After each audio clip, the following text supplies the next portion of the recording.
President Trump on Friday night abruptly fired the chairman of the Joint Chiefs of Staff, Air Force General C.Q. Brown Jr. in a major shakeup of Pentagon leadership.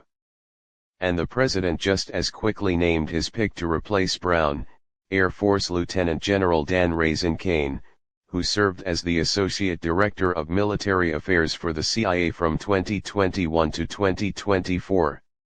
I want to thank General Charles C.Q. Brown for his over 40 years of service to our country, including as our current chairman of the Joint Chiefs of Staff, Trump wrote on Truth Social. He is a fine gentleman and an outstanding leader, and I wish a great future for him and his family, the president said. Just hours before his sudden dismissal, Brown was touring the southern border according to posts on social media. Brown served as chairman of the Joint Chiefs of Staff for the last 16 months and was only the second black general to hold the vaunted post. The general was seen in mid-December at the Army-Navy football game seated next to then-President-elect Trump. Trump named Kane, a former F-16 pilot, as his nominee to succeed Brown in the same Friday night Truth Social post. Kane will need to be confirmed by the Senate as is customary with all new military leaders.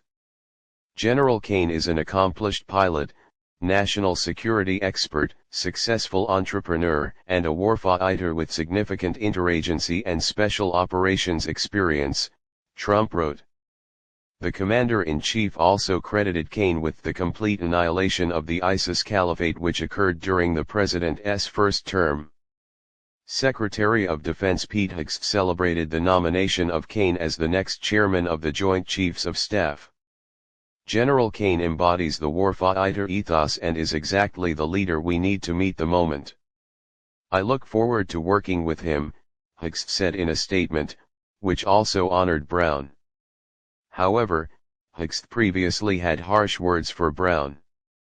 First of all, you gotta fire, you gotta fire the chairman of Joint Chiefs, Hegseth said in a podcast in November. Hegseth also questioned how Brown got the job in one of his books, according to the Associated Press. Was it because of his skin color or his skill? We'll never know, but always doubt, which on its face seems unfair to CQ. But since he has made the race card one of his biggest calling cards, it doesn't really much matter, Hegseth wrote. Despite these criticisms, Hegseth gave Brown a nod of approval after a face-to-face meeting late last month, according to the Washington Examiner. Brown wasn't the only senior military officer ousted on Friday night. Chief of Naval Operations Admiral Lisa Franchetti and Vice Chief of Staff of the Air Force General Jim Slife were also fired, Hegseth said in the statement.